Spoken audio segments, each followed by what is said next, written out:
नमस्कार साथियों, आज देश जी के ट्रिक में आप सभी का स्वागत है। दोस्तों, इस वीडियो में मैं आपके यूपी ट्रिपल एससी पेट एग्जाम 2025 के लिए जीके जीएस का टॉप 50 महत्वपूर्ण प्रश्नों को कराने वाला हूं, जो कि आपके एग्जाम्स के लिए काफी ज्यादा महत्वपूर्ण रहने वाला है। तो साथियों, इस वीडियो को आप बड़ी ही ध्यानपूर्वक एंड तक जरूर देखिएगा। तो साथियों, आज का पहला प्रश्न है, वेदों की ओर लौटो का नारा निम्नलिखित में से किसके द्वारा दिया गया था? ऑप्शन है आत्माराम पांडुरंग, स्वामी दयानंद सरस्वती, सुभाष चंद्र बोस और ऑप्शन डी है स्वामी विवेकानंद। तो साथियों, वेदों की ओर लौटो का नारा स्वामी दयानंद सरस्वती के द्वारा दिया गया था। राइट आंसर ऑप्शन बी हो जाएगा, स्वामी दयानंद सरस्वती। नेक्स्ट क्वेश्चन है, वर्ष 1932 में हरिजन सेवक संघ की स्थापना निम्न में से किसने की थी? इसका ऑप्शन है महात्मा गांधी, जवाहरलाल नेहरू, बाल गंगाधर तिलक या फिर ऑप्शन डी है सुभाष चंद्र बोस है। तो वर्ष 1932 में हरिजन सेवक संघ की स्थापना महात्मा गांधी जी ने की थी। राइट आंसर ऑप्शन ए हो जाएगा, महात्मा गांधी। आपका नेक्स्ट क्वेश्चन है, किस वायसराय ने प्राचीन भारतीय स्मारकों की सुरक्षा के लिए कानून पारित किया था? तो प्राचीन भारतीय स्मारकों की सुरक्षा के लिए कानून जो है यह आपका लॉर्ड कर्जन के द्वारा पारित किया गया था। राइट आंसर ऑप्शन सी हो जाएगा, लॉर्ड कर्जन। ओके फ्रेंड्स, इसको आप अच्छे से जरूर याद रखिएगा। साथियों, वीडियो में आगे बढ़ने से पहले आपसे एक छोटी सी रिक्वेस्ट है, अभी तक आप वीडियो को लाइक नहीं किए तो वीडियो को लाइक कर दीजिए। और साथियों, अगर आप चैनल पर पहली बार नए हैं तो चैनल को सब्सक्राइब करके बेल आइकन को जरूर प्रेस कर लीजिएगा।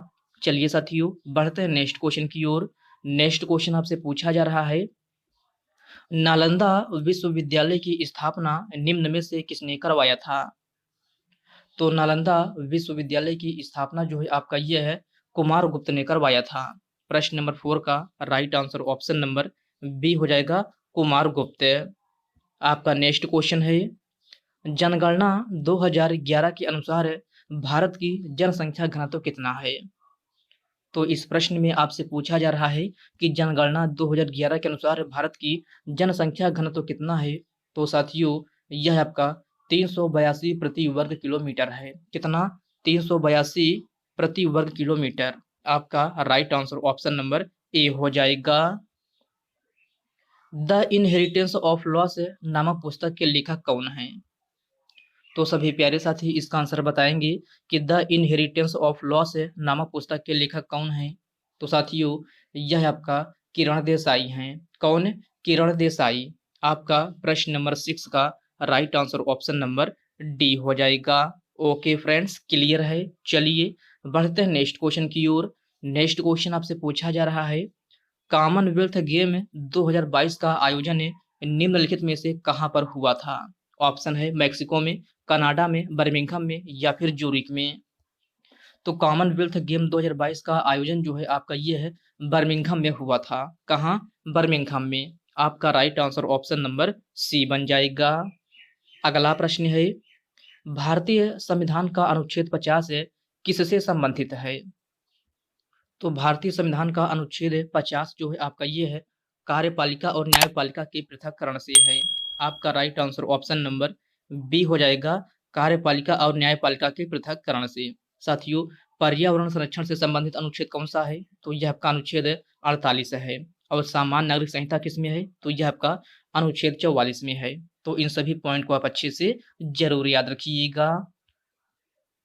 निम्नलिखित में से सैयद वंश का पहला शासक कौन था?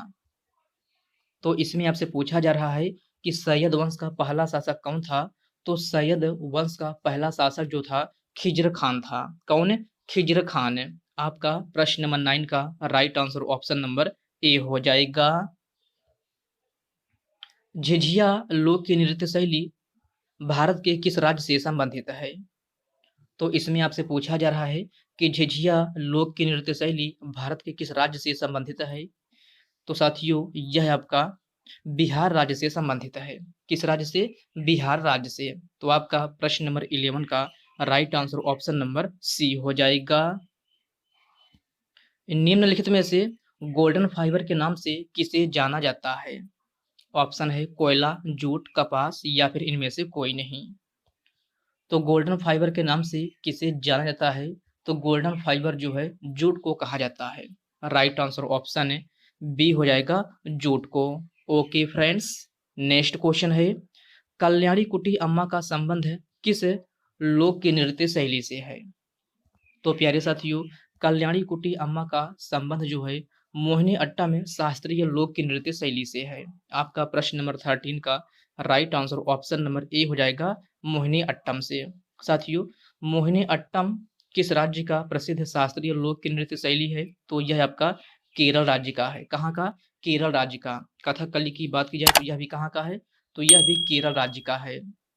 और कुचिपुड़ी सबसे इंपॉर्टेंट है। कुचिपुड़ी आपके एग्जाम में कई बार पूछा गया है कि कुचिपुड़ी शास्त्रीय लोक की नृत्य शैली किस राज्य की है? तो साथियों यह आपका आंध्र प्रदेश की है। कहाँ की? आंध्र प्रदेश की। बात की जाए भरतनाट्यम कहाँ का है? तो भरतनाट्यम आपका तमिलनाडु का है। कहाँ का? तमिलनाडु का। तो इन सभी पॉइंट को आप अच्छे से जरूर याद रखिएगा। आपका नेक्स्ट क्वेश्चन है निम्नलिखित में से मुगल किसके वंशज थे? तो मुगल किसके वंशज थे? तो मुगल जो है तैमूर के वंशज थे। किसके? तैमूर के। आपका राइट आंसर क्या हो जाएगा? ऑप्शन नंबर सी हो जाएगा। लंदन ओलंपिक 2022 में भारत ने कुल कितने पदक जीता था?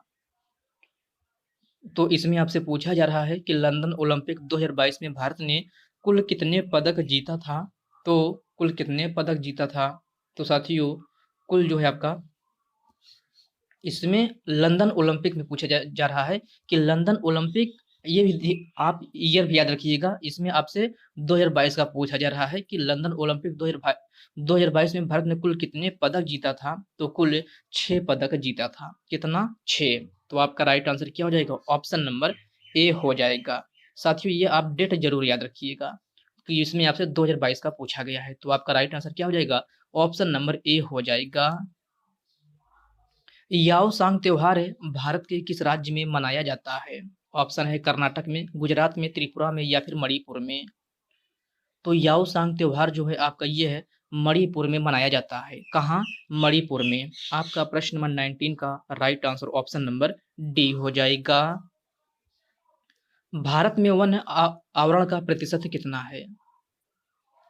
तो सभी प्यारे साथी इसका आंसर बताएंगे कि भारत में वन आवरण का प्रतिशत कितना है। तो भारत में वन आवरण का प्रतिशत जो है आपका ये है कितना है? तो 21.67% है। कितना? 21.67% है। आपका right answer option number D हो जाएगा। विश्वनाथ आनंद के बाद भारत के दूसरे ग्रैंड मास्टर कौन बने थे? तो विश्वनाथ आनंद के बाद भारत के दूसरे ग्रैंड मास्टर कौन बने थे? तो यह आपका दिव्येंद्र बरुआ थे। कौन? दिव्येंद्र बरुआ। आपका प्रश्न नंबर 21 का right answer option number A हो जाएगा। निम्नलिखित में से तीनों सेनाओं का प्रमुख कौन होता है? तो तीनों सेनाओं का प्रमुख कौन होता है? प्रधानमंत्री, लोकसभा अध्यक्ष, उपराष्ट्रपति या फिर राष्ट्रपति। तो तीनों सेनाओं का प्रमुख जो है राष्ट्रपति होता है। राइट आंसर ऑप्शन नंबर कौन सा हो जाएगा? ऑप्शन नंबर डी हो जाएगा राष्ट्रपति। ओके फ्रेंड्स, क्लियर है। चलिए बढ़ते हैं नेक्स्ट क्वेश्चन की ओर। नेक्स्ट क्वेश्चन आपसे पूछा जा रहा है बेंजीन की खोज किस वर्ष हुई थी? तो बेंजीन की खोज किस वर्ष हुई थी? तो बेंजीन की खोज जो है 1825 ईस्वी में हुई थी। कब? 1825 ईस्वी में। आपका प्रश्न नंबर 24 का right answer option number A हो जाएगा। पहला खेलो इंडिया यूनिवर्सिटी गेम्स का आयोजन कहाँ हुआ था? ऑप्शन है केरल, तमिलनाडु, उड़ीसा या फिर राजस्थान।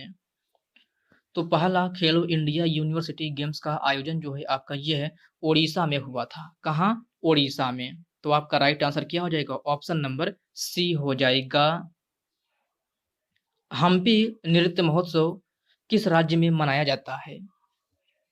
तो हम्पी नृत्य महोत्सव किस राज्य में मनाया जाता है? गुजरात, असम, कर्नाटक या फिर महाराष्ट्र। आपका राइट आंसर क्या हो जाएगा? ऑप्शन नंबर सी हो जाएगा कर्नाटक में। हम्पी नृत्य महोत्सव जो है आपका ये है कर्नाटक राज्य में मनाया जाता है। अर्थशास्त्र में सबसे पहले नोबेल पुरस्कार किसे दिया गया था? तो अर्थशास्त्र में सबसे पहले नोबेल पुरस्कार अमर्त्य सेन को दिया गया था। किसको? अमर्त्य सेन को। तो आपका प्रश्न नंबर 28 का right answer option number D हो जाएगा। सायना नेहवाल ओलंपिक में कांस्य पदक किस वर्ष जीती थी? तो सायना नेहवाल ओलंपिक में कांस्य पदक कब जीती थी? तो 2012 ईस्वी में जीती थी। कब? 2012 में। तो आपका प्रश्न नंबर 29 का right answer option number B हो जाएगा। साथियों, सायना नेहवाल का संबंध किस खेल से है? तो इनका संबंध जो है बैडमिंटन से है। किस खेल से? बैडमिंटन से। तो इस पॉइंट को भी आप अच्छे से जरूर याद रखिएगा। हिंदी राजभाषा भारतीय संविधान की किस अनुच्छेद में वर्णित है? तो हिंदी राजभाषा भारतीय संविधान के अनुच्छेद 343 में है। किसमें? अनुच्छेद 343 में। तो आपका राइट आंसर क्या हो जाएगा? ऑप्शन नंबर सी हो जाएगा। निम्नलिखित में से मेघदूत नामक पुस्तक के लेखक कौन है? कालिदास, विशाखदत्त, नारायण पंडित या फिर इनमें से कोई नहीं। तो मेघदूत नामक पुस्तक के लेखक जो हैं यह आपका कालिदास हैं। कौन? कालिदास है। आपका राइट आंसर ऑप्शन ए हो जाएगा। नियासिन किस विटामिन का रासायनिक नाम है? तो प्यारे साथियों, नियासिन जो है विटामिन B3 का रासायनिक नाम है। किसका? विटामिन B3 का। तो आपका प्रश्न नंबर 32 का right answer option number D बन जाएगा। स्वतंत्रता का अधिकार भारतीय संविधान के किस अनुच्छेद में है? तो स्वतंत्रता का अधिकार भारतीय संविधान के अनुच्छेद किसमें है? तो 19 में है। आपका राइट आंसर क्या हो जाएगा? ऑप्शन नंबर डी हो जाएगा। अमृतसर की संधि निम्न में से किसके बीच में हुई थी? तो अमृतसर की संधि जो है आपका ये है ईस्ट इंडिया कंपनी और महाराजा रणजीत सिंह के बीच में हुई थी। किसके बीच में? ईस्ट इंडिया कंपनी और महाराजा रणजीत सिंह के बीच में। साथियों, अमृतसर की संधि कब हुई थी? तो अमृतसर की संधि 1809 ईस्वी में हुई थी। कब? 1809 ईस्वी में। तो इन सभी पॉइंट को आप अच्छे से जरूर याद रखिएगा। भारत की सीमा चीन के साथ कितने भागों में बटा हुआ है? तो भारत की सीमा चीन के साथ है 3 भागों में बटा हुआ है। आपका राइट आंसर ऑप्शन डी हो जाएगा, 3 भागों में। ओके फ्रेंड्स, नेक्स्ट क्वेश्चन है दादा साहेब फाल्के पुरस्कार 2022 के विजेता निम्न में से कौन है? तो इसमें आपसे दादा साहेब फाल्के पुरस्कार 2022 का पूछा जा रहा है कि विजेता कौन है। तो दादा साहेब फाल्के पुरस्कार 2022 के विजेता कौन है? तो आशा पारेख हैं। कौन? आशा पारेख है। आपका प्रश्न नंबर 37 का करेक्ट आंसर ऑप्शन ए बन जाएगा। बेसबॉल में खिलाड़ियों की संख्या कितनी होती है? तो बेसबॉल में खिलाड़ियों की संख्या कितनी होती है? तो 9 होती है। कितना? 9। आपका राइट आंसर ऑप्शन सी हो जाएगा। डॉक्टर भीमराव अंबेडकर ने किस अनुच्छेद को संविधान की आत्मा कहा है? तो डॉक्टर भीमराव अंबेडकर ने किस अनुच्छेद को संविधान की आत्मा कहा है? तो आपका राइट आंसर ऑप्शन ए हो जाएगा, अनुच्छेद 32 को। अनुच्छेद 32 में क्या है? तो इसमें संवैधानिक उपचारों का अधिकार है। क्या? संवैधानिक उपचारों का अधिकार। नेक्स्ट क्वेश्चन है सागा दावा महोत्सव भारत के किस राज्य में मनाया जाता है? तो प्यारे साथियों, सागा दावा महोत्सव जो है आपका यह है भारत के किस राज्य में मनाया जाता है? तो यह आपका कहाँ मनाया जाता है? तो प्यारे साथियों, इसमें आपसे सागा दावा महोत्सव पूछा जा रहा है। तो सागा दावा महोत्सव आपका सिक्किम में मनाया जाता है। कहाँ? सिक्किम में। तो आपका राइट आंसर क्या हो जाएगा? ऑप्शन नंबर डी हो जाएगा। मुंबई और पुणे को निम्नलिखित में से कौन सा दर्रा जोड़ता है? तो मुंबई और पुणे को कौन सा दर्रा जोड़ता है? तो यह आपका भोरघाट दर्रा है। कौन सा दर्रा है? भोरघाट दर्रा। आपका राइट आंसर क्या हो जाएगा? आपका right answer option number C हो जाएगा। तराइन का तृतीय युद्ध किस वर्ष हुआ था? तो तराइन का तृतीय युद्ध किस वर्ष हुआ था? तो तराइन का तृतीय युद्ध जो है आपका ये है 1215 ईस्वी में हुआ था। कब? 1215 ईस्वी में। आपका राइट आंसर क्या हो जाएगा? ऑप्शन नंबर बी हो जाएगा। साथियों, तराइन का पहला युद्ध कब हुआ था? तो तराइन का पहला युद्ध जो है 1191 ईस्वी में हुआ था। कब? 1191 ईस्वी में। और तराइन का दूसरा युद्ध कब हुआ था? तो तराइन का दूसरा युद्ध 1192 ईस्वी में हुआ था। तृतीय युद्ध इस प्रश्न में आपसे पूछा गया है तो कब हुआ था? तो 1215 ईस्वी में हुआ था। ओके फ्रेंड्स, क्लियर है। चलिए बढ़ते हैं नेक्स्ट क्वेश्चन की ओर। नेक्स्ट क्वेश्चन आपसे पूछा जा रहा है, जनगणना 2011 के अनुसार सबसे कम लिंगानुपात वाला राज्य कौन सा है? तो जनगणना 2011 के अनुसार सबसे कम लिंगानुपात वाला राज्य जो है आपका ये है हरियाणा है। राइट आंसर ऑप्शन ए हो जाएगा हरियाणा। अगला प्रश्न है, कंदारिया महादेव मंदिर किस राज्य में स्थित है? तो कंदारिया महादेव मंदिर आपका मध्य प्रदेश में स्थित है। कहाँ? मध्य प्रदेश में। तो आपका right answer option number C हो जाएगा। सुल्तान गढ़ी का मकबरा किसने बनवाया था? तो इसमें आपसे पूछा जा रहा है कि सुल्तान गढ़ी का मकबरा किसने बनवाया था? ऑप्शन दिया गया है अकबर, इल्तुतमिश, चंद्रगुप्त मौर्य या फिर ऑप्शन डी है इनमें से कोई नहीं। तो सुल्तान गढ़ी का मकबरा किसने बनवाया था? ये क्वेश्चन आपके लिए होमवर्क रूप में है। सभी साथी इसका आंसर कमेंट बॉक्स में कमेंट करके जरूर बताएंगे कि सुल्तान गढ़ी का मकबरा जो है किसने बनवाया था। तो साथियों आज के इस वीडियो में बस इतने ही प्रश्न करते हैं। तो साथियों यह वीडियो आपको कैसे लगी आप कमेंट बॉक्स में कमेंट करके अपना फीडबैक जरूर दीजिएगा। और साथियों यह वीडियो आपके लिए थोड़ा भी हेल्पफुल लगा हो तो इस वीडियो को लाइक कर दीजिए, अपने साथियों के साथ शेयर कीजिए। फ्रेंड्स अभी तक आप चैनल को सब्सक्राइब नहीं किए हैं तो आप जो है चैनल को सब्सक्राइब करके बेल आइकन को जरूर प्रेस कर लीजिएगा। तो चलिए साथियों इसी के साथ मिलते हैं किसी नेक्स्ट वीडियो में, तब तक के लिए जय हिंद दोस्तों।